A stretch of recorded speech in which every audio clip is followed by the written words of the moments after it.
ሰላም ጤና ይስጥልኝ የምሳሌ ቻናል ቤተሰቦች እንዴት ናችሁ? ለዚህ ቻናል አዲስ የሆናችሁ ሰብስክራይብ በማድረግ ቻናላችን እንድትቀላቀሉ ጋብዛለሁ። እንግዲህ በዛሬው ቪዲዮአችን ደግሞ የመሬት ኪራይ ወይም ሊዝ እንዴት ነው የምንከፍለው፣ እንዴት ነው ካልኩሌት የምናደርገው የሚለውን አብረን የምናይ ይሆናል። የመሬት ኪራይ በአዲስ አበባ እንዴት እናሰላለን የሚለውን አብረን እናያለን። እስከ መጨረሻው ድረስ ተከታተሉን። እንግዲህ ሊዝ ማለት ምን ማለት ነው ብለን ስናይ አዋጁ ላይ እንዳስቀመጡት ሊዝ ማለት በጊዜ በተገደበ ውል መሰረት የከተማ መሬት የመጠቀም መብት የሚተላለፍበት የመሬት ይዞታ ስሪት ነው ይላል አዋጁ ላይ ማለት ነው። ንዑስ ሊዝ ማለት ደግሞ ለኢንዱስትሪ ፓርክ ልማት የተካሄደበትን መሬት በማልማት ሙሉ በሙሉ ወይም በከፊል ለሶስተኛ ወገን ለተወሰነ ጊዜ የመጠቀም መብት የሚተላለፍበት አግባብ ነው ተብሎ ዲፋይን ተደርገዋል ተገልጸዋል ማለት ነው። ስለዚህ እንግዲህ በኢትዮጵያ እንደምታውቁት መሬት የማን ነው? መሬት የመንግስት ነው እና ሰዎች ግን ምን ሊሉት ይችላሉ ነው የሚሉት ሊከራዩት ይችላሉ ማለት ነው። በረዥም ጊዜ ያንን መሬት ሊከራዩት ይችላሉ ተብሎ ነው የተቀመጠው ማለት ነው። የሊዝ ዘመን ደግሞ ስንት ነው ብለን ስናስብ ሊዝ ሰዎች ሊከራዩት የሚችሉት ያንን መሬት ለስንት ጊዜ ነው ብለን ስናስብ እዚህ ጋር አዋጁ ላይ እንደምታዩት ክፍል 2 ላይ ምን ይላል? የሊዝ ዘመን ብሎ ያስቀምጣል። የሊዝ ዘመን የሚለው ላይ የከተማ መሬት ሊዝ ዘመን እንደየከተማው የእድገት ደረጃና የልማት ስራው ዘርፍ ወይም አገልግሎት አይነት ሊለያይ የሚችል ሆኖ ጣሪያው ግን እንደሚከተለው ይሆናል ይላል። ጣሪያው ይህንን ይመስላል፣ ግን እንደየከተማው ምን ሊል ይችላል? ሊለያይ ይችላል። አሁን በማንኛውም ከተማ ያለው ጣሪያ ስንት ነው? ለመኖሪያ ቤት፣ ለቅይጥ፣ ለመኖሪያና ንግድ አገልግሎት። ቅይጥ ማለት መኖሪያ ንግድም የሆነ ማለት ነው። ስለዚህ ለመኖሪያ ቤት፣ ለቅይጥ አገልግሎት፣ ለሳይንስና ቴክኖሎጂ ልማት፣ ለምርምር ጥናት፣ ለመንግስት መስሪያ ቤት፣ ለበጎ አድራጎት ድርጅቶች፣ ለሃይማኖት ተቋማት 99 ዓመታት ናቸው ብለው የሊዝ ኪራዩ እስከ ስንት ጊዜ ነው? ለ99 ዓመት ነው ብለው አስቀምጠዋል ማለት ነው። ሌላ እንግዲህ ደግሞ ለከተማ ግብርና ደግሞ 15 ዓመት ነው። ከተማ ውስጥ ለሚደረግ ግብርና ጣራው 15 ዓመት ነው ማለት ነው። ለከተማ ግብርና ደግሞ 10 ዓመት፣ ከተማ ውስጥ ለሚደረግ ግብርና 15 ዓመት ነው ሊዝም ውል የሚገባው ማለት ነው። ሶስተኛው ደግሞ ምን ብለው ለዲፕሎማቲክ ለዓለም አቀፍ ተቋማት በመንግስት ስምምነት መሰረት የሚወሰኑ ዓመታት ሊኖሩ ይችላሉ። ለትምህርት፣ ለጤና፣ ለባህልና ለስፖርት ልማት ደግሞ 90 ዓመታት ይላል። ለኢንዱስትሪ ልማት ደግሞ 80 ዓመታት ይላል። ይሄ ጣሪያ ነው እንግዲህ ያስቀመጡት። ለንግድና ለሌሎች ደግሞ 70 ዓመታት ብለው ጣሪያውን አስቀምጠዋል ማለት ነው። ስለዚህ እንግዲህ በዚህ አንቀጽ ንዑስ አንቀጽ 1 የተደነገገው ቢኖርም በአዲስ አበባ ከተማ ደግሞ በአዲስ አበባ ከተማ አስተዳደር ደግሞ የራሱ የሆነው እንግዲህ ይሄ ጣሪያው ነው ብያቸዋለሁ። ሁሉም ግን የየከተማውን ለትምህርት፣ ለጤና፣ ለባህልና ለስፖርት ልማት 80 ዓመታት ነው ሊዝ አግሪመንት የሚገባው ማለት ነው። ለኢንዱስትሪ ልማት ደግሞ 70 ዓመት ነው። ለንግድና ለሌሎች 60 ዓመት ነው ማለት ነው።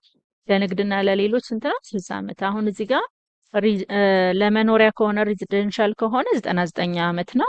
ኮሜርሻል ከሆነ አሁን ከረንትሊ ያለው አዲስ አበባ ላይ 60 ዓመት ነው። ኢንዱስትሪ ከሆነ ደግሞ ለኢንዱስትሪያል ከሆነ ደግሞ ስንት ዓመት ነው? 80 ዓመት ነው ማለት ነው አግሪመንት የሚገባው። የሊዝ ይዞታ እንግዲህ የሊዝ ይዞታ ምን ምን ማካተት አለበት ብለን ደግሞ ስናይ የሊዝ ይዞታ የምስክር ወረቀት ይዘት ይላል እዛ አዋጁ ላይ። እንግዲህ አንደኛው ምንድነው የመሬት በሊዝ የተፈቀደለትን ሰው ሙሉ ስም ከነ አያት እና እንደ ሁኔታው የትዳር ጓደኛ ካለ ባለ ትዳር ከሆነ የትዳር ሁኔታ ስም ወይም መሬት የተፈቀደለት ተቋም ሲሆን ተቋሙ በሕግ አግባብ የተመዘገበበት ሙሉ ተቋም ከሆነ ደግሞ ሙሉ ስያሜው የተቋሙ ይቀመጣል ማለት ነው። የመሬቱ ሁለተኛ ደግሞ የመሬቱ አድራሻና ገላጭ የኮርዲኔት መረጃ እንዲሁም ስፋቱ እዛው ውል ላይ መጠቀስ አለበት። የመሬቱን አገልግሎት አይነት፣ ደረጃና የመሬት መለያ ቁጥሩ እዛ ላይ መጠቀስ አለበት። የመሬቱን ጠቅላላ የሊዝ ዋጋና በቅድሚያ የተከፈለው መጠን፣ አጠቃላይ ሊዝ ዋጋው ስንት ነው እና ደግሞ በቅድሚያ ስንት ፐርሰንት ተከፍሏል የሚለውንም ያ አግሪመንት ላይ መቀመጥ አለበት ማለት ነው። በየአመቱ የሚፈጸመው የሊዝ ክፍያ መጠንና ክፍያው የሚጠናቀቅበት ጊዜም እንደዛው አግሪመንት ላይ መቀመጥ አለበት።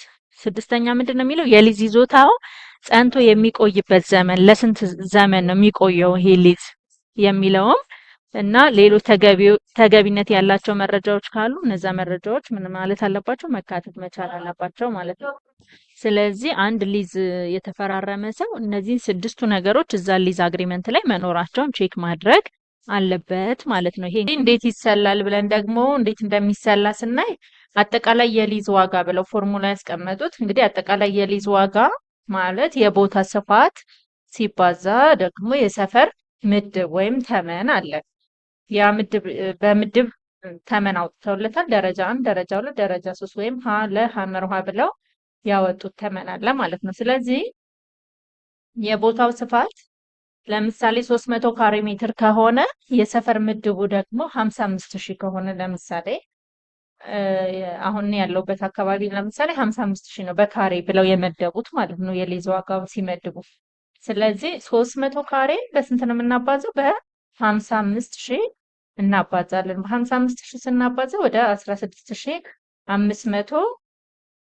16 ሚሊዮን 500 ሺህ ብር ይመጣል ማለት ነው። ስለዚህ የመጀመሪያውን እንግዲህ ይህንን አጠቃላይ የሊዝ ዋጋ ብለን ያስቀምጥነው ይሄ አጠቃላይ የሊዝ ዋጋ ነው። ከዛ በኋላ የሊዝ ዋጋውን በመጀመሪያ የምንከፍለው ስንት ነው? 10% ነው። እንደ ዳውን ፔመንት የመጀመሪያ ክፍያ የምንከፈለው 10% ነው። ስለዚህ 16 ሚሊዮን 500 ሺህ ስንት ፐርሰንት ነው የምታስቡት ማለት ነው?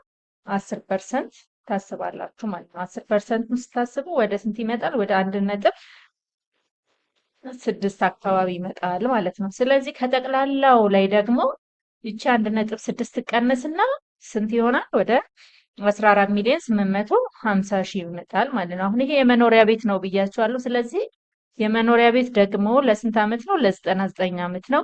አጠቃላይ የቀረውን የመጀመሪያውን ክፍያ ቀንሰን ሲካፈል ለ99 ዓመት እንላለን ማለት ነው። አሁን ይህን ስናካፍል በአመት ስንት ይሆናል ማለት ነው? 150 ሺህ ብር በአመት እንከፍላለን። ተመኑ ስንት ከሆነ ነው ግን? 55,000 ከሆነ ማለት ነው። እሺ አሁን እንግዲህ ሁሉንም በመኖሪያ ቤትም በንግድም በኢንዱስትሪም ያለውን የእያንዳንዱን በምሳሌ እናያለን ማለት ነው። ስለዚህ እንግዲህ ተመናችሁ የዛ የአካባቢው ተመን በካሬ ስንት ነው የሚለውን ነው መጀመሪያ ማወቅ ያለባችሁ። እሱን ካወቃችሁ እንግዲህ እዚህ ጋር እየከተታችሁ ካሬ ሜትራችሁን የቦታ ስፋታችሁን እየከተታችሁ ማስላት ትችላላችሁ ማለት ነው። ስለዚህ እዚህ ጋር እንደምታዩት በመጀመሪያው ምሳሌ 1200 ብር ቢሆን የሊዝ ተመኑ በዛ ሰፈር ያለው እሱን በካሬ ሜትሩ በ300 እናባዛለን ማለት ነው። ስናባዛ ቶታል ሊዙን እናገኛለን። ቶታል ሊዙን 360 ሺህ ካባዛን ካገኘን በኋላ የመጀመሪያ ፔመንቱ ስንት ነው ብያችኋለሁ? 10% ነው።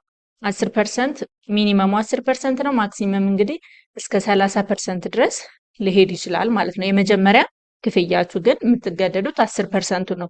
ሊዝ ከተፈራረማችሁ በኋላ ማለት ነው። የመጀመሪያ ክፍያ ነው ይሄ።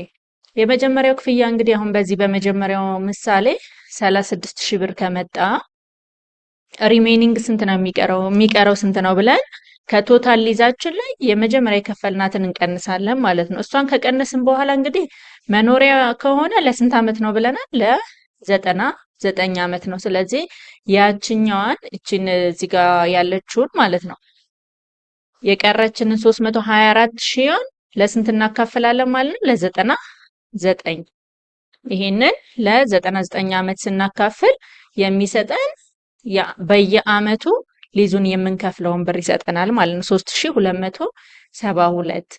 የኮሜርሻል እስከሆነ ለንግድ ተብሎ ከሆነ ሊዙን ቦታውን የገዛ ነው ደግሞ ያንን ደግሞ በስንት አመት ነው? 60 አመት ነው ብለናል። እችኑ ብር አሁን በዚህ ምሳሌው በዚህ ስለሆነ ነው። እናንተ የራሳችሁን ከታችሁ ማየት ትችላላችሁ። ይህንን ደግሞ አሁንም በ60 እናደርጋለን። ለኢንዱስትሪ ከሆነ ሊዙን የገዛ ነው ደግሞ የተከራየ ነው ስንት አመት ነው ብለናል? 80 አመት። ስለዚህ እችኑ የቀረችዋን የመጀመሪያ ክፍያ ከፍላችሁ የቀረችዋን እሷኑ በስንት እናካፍላለን?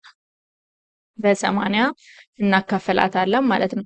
ስለዚህ በካሬ እንግዲህ ስንት ነው የሚለው ነው መሰረታዊው ነገር ማለት ነው። መሰረታዊው ነገር የዛ አካባቢ ሊዝ ስንት ነው እየተባለ ያለው፣ ስንት ነው እየተገመተ ያለው፣ በመንግስት ስንት ነው የሚገመተው፣ 55,000 ከሆነ 35,000 በካሬ 45,000 መነሻው ስንት ነው የሚለው ከታወቀ ካሬ ሜትራችሁ ነው የምታባዙት ማለት ነው። ካሬ ሜትራችሁን እዚህ ጋር እያስገባችሁ 300 ከሆነ 300፣ 500፣ 200፣ 172 እያላችሁ እዚህ ጋር ማስገባት ትችላላችሁ። ከዛ ቶታል ሊዙን ታገኛላችሁ ማለት ነው። ቶታል ሊዙን ካገኛችሁ በኋላ የመጀመሪያው ፐርሰንት ስንት ነው አለን? 10% ክፍያ ሊዝ ከተፈራረማችሁ በኋላ ያለው የመጀመሪያ ልክ ስትፈራረሙ የምትከፍሏት ናት። 10%ቷ እሷን ትከፍላላችሁ። እሷን ከከፈላችሁ በኋላ እሷ በዚህ መሰረት ነው። ይሄንን ከሰራችሁ በኋላ 10% ሲባዛ በ10% አድርጋችሁ ትሰራላችሁ ማለት ነው። ከዛ የሚቀረውን እንግዲህ እንዳልኳችሁ ከቶታል ሊዙ ላይ የከፈላችኋትን ነው የምትቀንሱት። እሷን ትቀንሱና ታስቀምጣላችሁ። ከዛ ይሄን ወደ ታች አድርጋችሁ የሁሉም አንድ አይነት ስለሆነ ፎርሙላው ያው ካልኩሌት ራሳችሁ ማድረግ ትችላላችሁ። ስለዚህ መኖሪያ ቤት ከሆነ በ99 የቀረውን ክፍያ በስንት በ99 እያካፈልን ማስቀመጥ። በ60 ከሆነ ኮሜርሻል ከሆነ ለንግድ ብቻ ተብሎ ከሆነ ሊዙን ደግሞ የተከራየ ነው ያንኑ ወደ ታች እናደርጋለን ማለት ነው። ስለዚህ ንግድም ከሆነ ያንኑ ወደ ታች አድርገን ለ60 ዓመት ማካፈል ነው ማለት ነው። ኢንዱስትሪ ከሆነ ለኢንዱስትሪ ከሆነ ሊዙን የገዛ ነው ደግሞ ያንኑ ለኢንዱስትሪ የገዛነውንም ለስንት ዓመት እናደርጋለን? ለ80 ዓመት እናደርጋለን ማለት ነው። ይሄንን ይመስላል። እንግዲህ ሌላው ደግሞ ምንድነው አሁን ይሄንን ሊዝ የምንነጋገረው አሁን ለምሳሌ እዚህ በ55 ሺህ ኬዝ ብናይ በሁለተኛው ምሳሌ ብታዩ ለ300 ካሬ ስንት ነው አለን? 16 ሚሊዮን 500 ሺህ ይመጣል።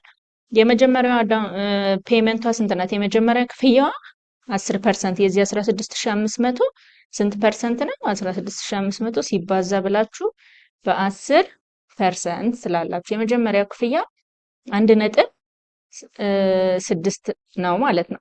ስለዚህ ይሄን 1 ሚሊዮን 650 ሺህ ከከፈልን በኋላ የሚቀረን ስንት ነው?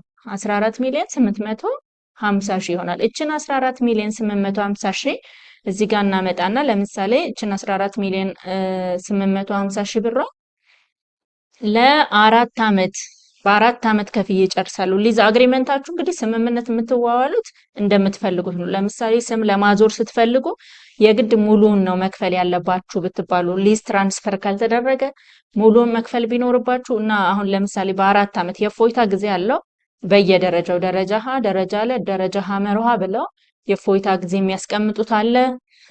ከዛ ደግሞ እሱ እንዳለ ሆኖ ደግሞ አሁን ለምሳሌ ይሄን 14 ሚሊዮን 850 ሺህ በ4 ዓመት ክፈሉ እና ጨርሱ ቢባል እችን 14 ሚሊዮን 850 ሺህ ለስንት ነው የምናካፍላት? ለ4 እናካፍላለን ማለት ነው። ስለዚህ መጀመሪያ የሚጠይቁን ይሄ በየአመቱ የሚጠይቁን ብር ስንት ይሆናል ማለት ነው? ወደ 3 ሚሊዮን ይሆናል ማለት ነው። እንግዲህ ይሄ ስም ስናዘዋውር የሚመጣብን ነገር ነው። ያንን ደግሞ እንዴት ነው የምናደርገው የሚለው ውል ስምምነቱ የግድ ያስፈልገናል። ስምምነቱ ነው የሚወሰነን ማለት ነው።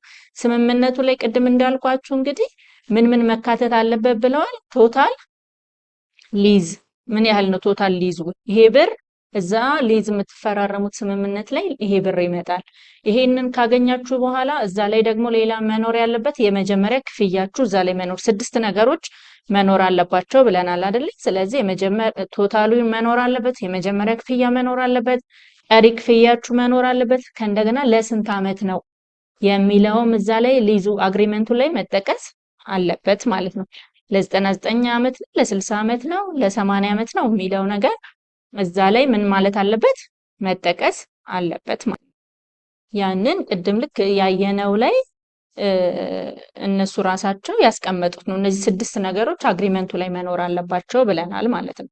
እነዚህ የግድ አድራሻችን መኖር አለበት፣ የቦታው ካሬ ስፋቱ መኖር አለበት፣ ተመኑ መኖር አለበት፣ መለያ ቁጥሩ መኖር አለበት ብለናል። የሊዝ ዋጋው መኖር አለበት፣ በቅድሜ የተከፈለው መጠን መኖር አለበት። አሁን ካልኩሌት ያደረግናት ያቺ 10% ከሆነች ማለት ነው።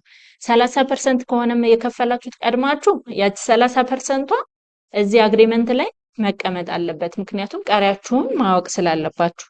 ሌላው ደግሞ በየአመቱ የሚፈጸመውን የሊዝ ክፍያ መጠንም ክፍያው የሚጠናቀቅበትንም ጊዜ ምን ማለት አለበት ይላል ውሉ መያዝ አለበት። በየአመቱ ምን ያህል ነው የምንከፍለው? ለ99 ከሆነ ለቤት ከሆነ ለ99፣ ለንግድ ከሆነ ሊዙን የገዛ ነው ለ60 አካፍለን ከእንደገና ደግሞ ለኢንዱስትሪ ከሆነ በሊዝ የገዛ ነው ከመንግስት የተከራየ ነው እሱን ደግሞ ከሆነ በ80 አካፍለን ያ 80 ዓመት 99 ዓመት 60 ዓመት የሚለው ምን ማለት አለበት መጠቀስ አለበት ማለት ነው። ስለዚህ የሊዝ ይዞታውም ደግሞ ጸንቶ የሚቆይበት ዘመን ማለት እሱ ነው። ያ ዘመን እዛ አግሪመንት ላይ ምን ማድረግ አለበት መጠቀስ አለበት። ስለዚህ ይሄ 99 60 80 የሚለው እና በአመት የምንከፍላት እቺ ብር እዛ ላይ መቀመጥ አለባት። በየአመቱ ከኛ ምን ያህል ነው ኤክስፔክት የሚደረገው የሚለውን ነገር እዛ አግሪመንት ላይ መቀመጥ አለበት ማለት ነው። እናመሰግናለን። ቪዲዮ ከጠቀማችሁ ላይክ እና ሰብስክራይብ በማድረግ ቤተሰብ እንድትሆኑ እንጋብዛለን። እንደገና ደግሞ ሌላ እንድትሰራላችሁ የምትፈልጉት ሀሳብ ካለ ኮሜንት ላይ አስቀምጡልኝ። ሰላሙን